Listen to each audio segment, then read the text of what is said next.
পড়ে থাকতাম, আমি তার থেকে পৃথক হতাম না। লা ফি ফিতরিন ওয়ালা ফি আদহা, না ঈদুল ফিতরের দিন, না ঈদুল আদহার দিন, না কোরবানির দিন, কোরবানির ঈদের দিন, না রোজার ঈদের দিন। হাত্তা মাতা ইবনুন লি, এমনকি আমার সন্তান মারা গেল, আমার ছেলে মারা গেল। কে মারা গিয়েছে? ছেলে মারা গিয়েছে। তারাক্তু দাফানাহু ওয়া কাফানাহু আলা জিরানি ওয়া আকারিবি, আমি আমার ছেলের সন্তানের দাফন কাফনের দায়িত্ব আমার প্রতিবেশী, আমার আত্মীয় স্বজনের কাঁধে ন্যস্ত করে আমি আমার উস্তাদের ক্লাসে উপস্থিত ছিলাম। আমি আমার উস্তাদের ক্লাসে উপস্থিত ছিলাম। কেন? মাখাফাতা মিন আবি হানিফাতা শাইউন লা তাযহাবু হাসরাতুহু আন্নি, সেই বয়ে আবু হানিফা থেকে এমন একটা পাঠ, এমন একটা সবক ছুটে যাবে যার আফসোস আমার মৃত্যু পর্যন্ত শেষ হবে না।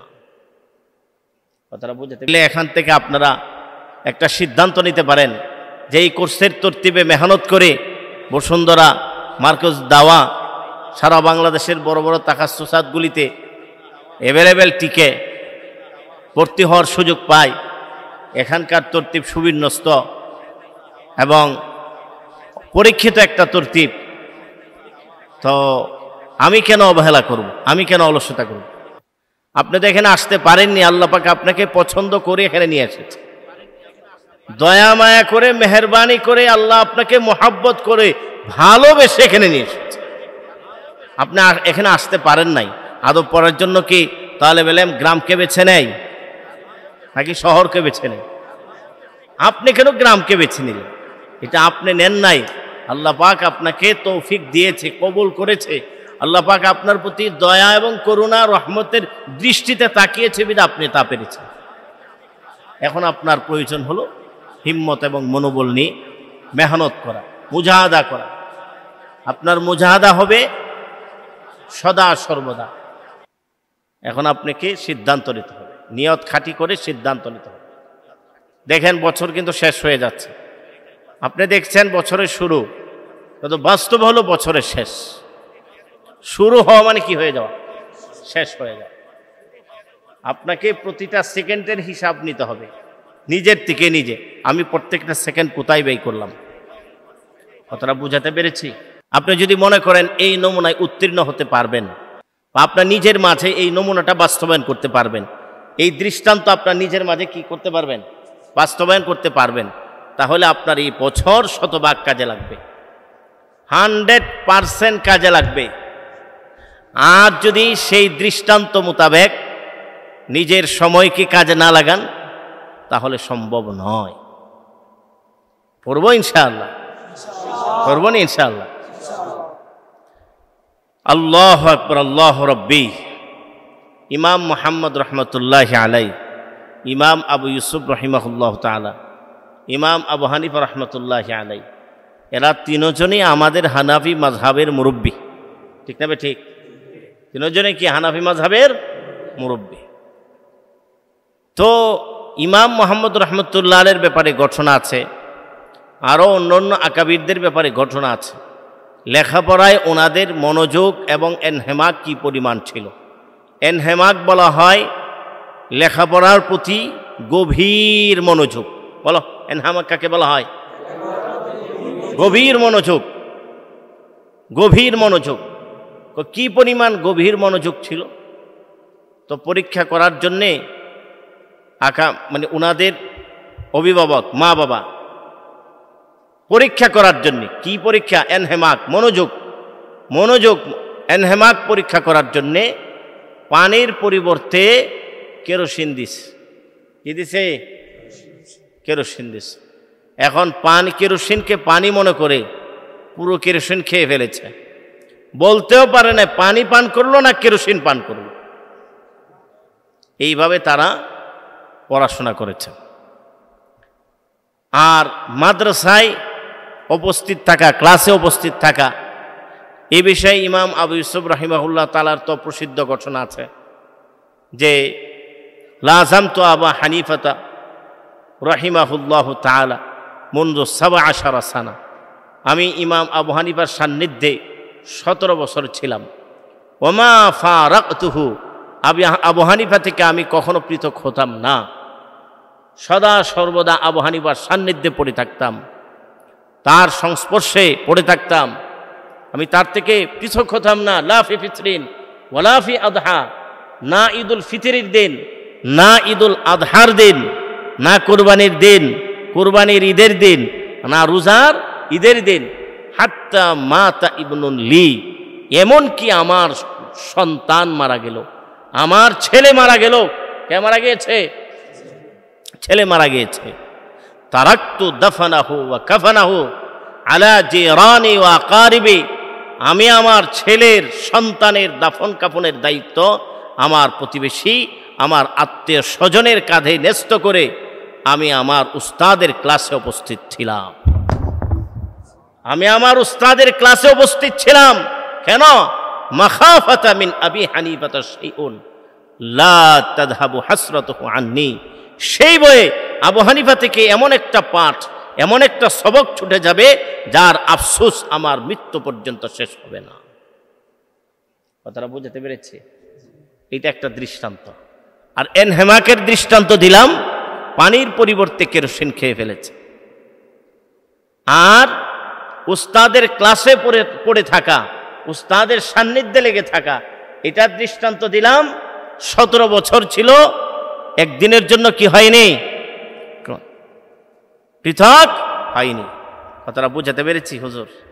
আচ্ছা, তাহলে এনহেমাকেরও দৃষ্টান্ত পাইলেন, আবার সান্নিধ্যেরও দৃষ্টান্ত পাইলেন।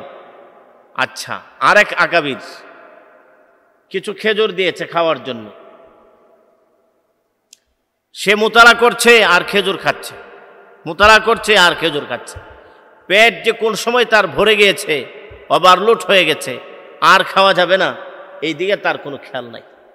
খাচ্ছে খাচ্ছে খাচ্ছে খাচ্ছে খাচ্ছে খাচ্ছে, এক পর্যায়ে খেতে খেতে খেতে খেতে তার এত অধিক পরিমাণ সে খেয়ে ফেলেছে, তার তো খবর নেই। সে তো এলমের দরিয়া ডুব দিয়েছে, এলমের মণিমুক্ত আহরণের স্বাদ মজা অনুভব করছে, যেটা ইমাম মুহাম্মদ রহমতুল্লাহ আলাই ইলমের স্বাদে বলতেন, আইনা আবনাউল মুলুক মিন হাযিহিল লাজ্জা, কোথায় সেই রাজা বাদশার সন্তানেরা, কোথায় সেই রাজকুমারেরা?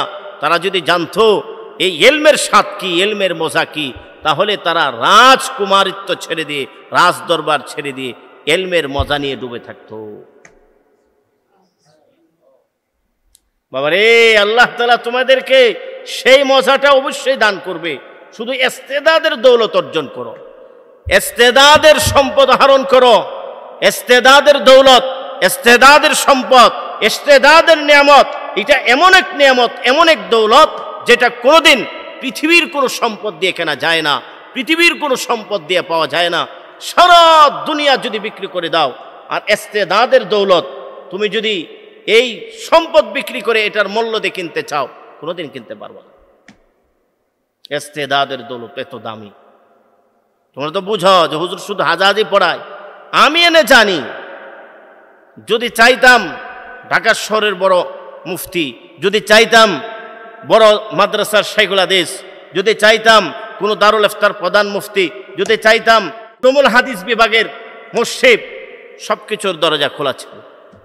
সবকিছু বাদ দিয়ে একটা রাস্তা বেছে নিয়েছি, যে আমি তালেব ইলমদের জীবন গড়াবো, তালেব ইলমের জীবন গড়াবো, তালেব ইলমের জীবন গড়াবো। এই সিদ্ধান্ত নিয়েছি। দীর্ঘ 14 বছর যাবৎ হাজাহাজি থেকে তামরিন শুরু করে মুখতারাত মিন আদাবিল আরব পর্যন্ত পড়াচ্ছি। আলহামদুলিল্লাহ, এটা কোনো গর্বের বিষয় নয়, এটা শুকরিয়ার বিষয়। টেকনাফ থেকে তেতুলিয়া পর্যন্ত যে কোনো জেলায়, যে কোনো থানায়, যে কোনো ইউনিয়নে আল্লাহ তাআলা গুনাহগারের ছাত্র পৌঁছে দিয়েছে।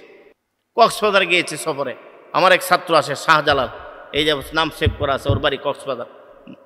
তো ওর বাড়িতে আমি যে কোনো প্রসঙ্গে বেড়াতে গিয়েছি। অবশ্য হুজুর এই যে কয়েকটা বাড়ি দেখছেন, এই কয়েকটা বাড়িতে আপনার 7-8 জন ছাত্র আছে। বাবা, তোমাদের হাতে পায়ে ধরে বলি, আল্লাহ যেহেতু নিয়ে আসছে, মনটারে, নিজের মনটাকে বুঝাও, হিম্মতকে উঁচু করো, তুমিও আমার সাথে হাত মিলাও, তুমিও দৃঢ় প্রতিজ্ঞাবদ্ধ হও যে ছাত্রদের জীবন গড়াবে, ছাত্রদের জীবন গড়াবে। তুমি বলবা হুজুর সবাই যদি গড়ায় তাহলে এত ছাত্র পাবো কোথায়?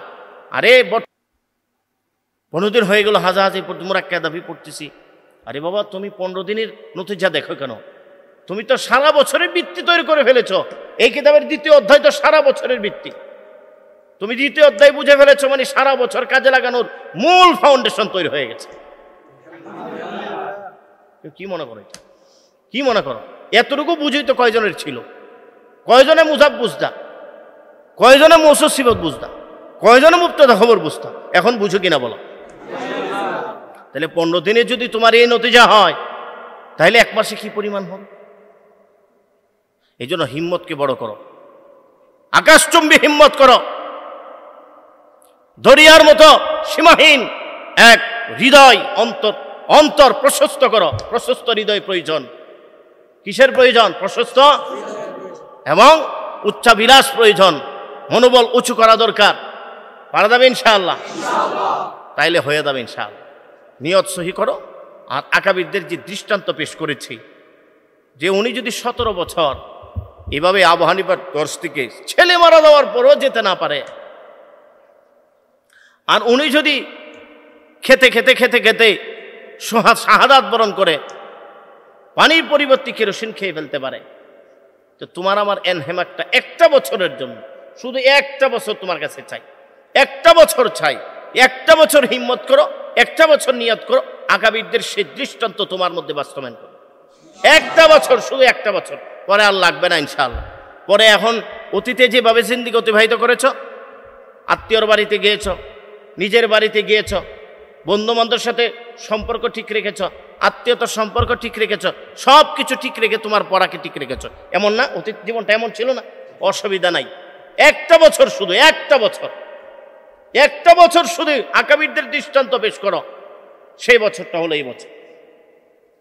1টা বছর শুধু, তাইলে দেখবা ইনশাআল্লাহ 1টা বছরের বিনিময়ে তোমার অতীত জীবনও কাজে লেগে যাবে, ভবিষ্যৎ জিন্দিগিও কাজে লেগে যাবে।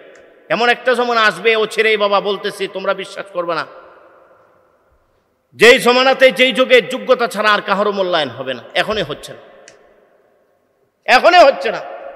তুমি আজকে নুরানি পড়াও, দেখো তোমাকে দেখলে কি ধিক্কার দেয়। 10টা আলেম বসা, তুমিও বসা, মূল্যায়ন করবে না। আর তুমি মুস্তাহিদ ইবারত পড়তে পারো, কোরআন হাদিস বোঝার যোগ্যতা তোমার মধ্যে আছে, তুমিও বসে আছো, আরো 10 জন বসে আছে।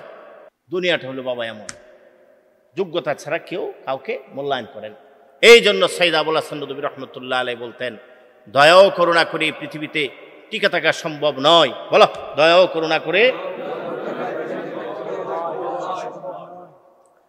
এই পৃথিবীতে টিকতে হলে যোগ্যতার প্রয়োজন।